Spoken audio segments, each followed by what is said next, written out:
Le Sénégal va se qualifier pour les 16e de finale. On se retrouve aujourd'hui pour l'avant-dernière journée de ces matchs de poule de la Coupe du Monde 2026. On entame d'entrée de jeu par la Norvège qui joue contre la France dès ce soir. Et c'est le gros choc de ce groupe I pour un match pour la première place. Je pense que la France a les armes pour gagner, même si malheureusement Didier Deschamps ne sera pas là. Mais voilà, la Norvège, ils ont dit qu'eux, ils étaient contents d'être qualifiés. Maintenant, la première place, c'était que du bonus. Et je pense que la France, pour le coup, eux, volent la première place parce que ça leur éviterait d'affronter l'Argentine trop tôt dans ce tournoi. Donc je pense que la France va l'emporter 2 buts à 1. On enchaîne avec le Sénégal qui joue contre l'Irak et le Sénégal doit absolument gagner avec un maximum de buts pour être qualifié en meilleur troisième.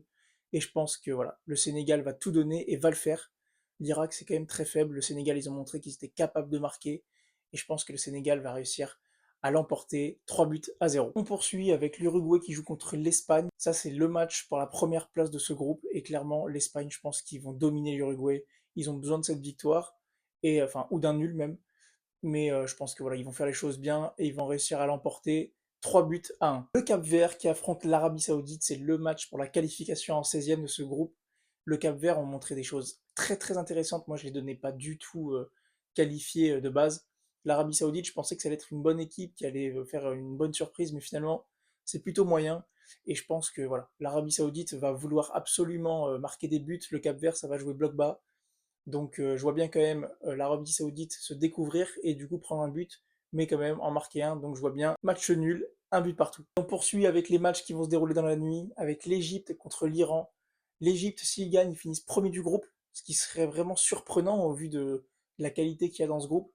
Mais ils ont fait une très bonne campagne de phase de poule et je pense clairement qu'ils peuvent aller chercher quelque chose contre l'Iran. L'Iran, ils vont tout donner parce que s'ils gagnent ou s'ils font match nul, ils peuvent se qualifier. Et je vois bien l'Égypte gagner 2 buts à 1. Et on finit sur la Belgique qui joue contre la Nouvelle-Zélande. Bon, là, clairement, c'est la dernière chance pour la Belgique de se qualifier. Je pense pas qu'ils vont la louper parce que clairement, voilà, Rudy Garcia, il a à cœur de passer en 16e et la Belgique, c'est quand même un gros effectif qui a eu des difficultés à rentrer dans cette Coupe du Monde. Mais je pense que là, la Nouvelle-Zélande, ils vont réussir à les manger tout cru avec une grosse attaque, Lukaku, Trossard. Je pense que ça va le faire. Et puis ils vont essayer de marquer un maximum de buts pour être sûr d'être premier de cette phase de poule. Si voilà, il y a des surprises sur l'autre match. Donc clairement, je vois la Belgique l'emporter 3 buts à 0. Dis-moi ce que tu en penses en commentaire, abonne-toi et on se retrouve demain pour les derniers matchs de cette phase de poule.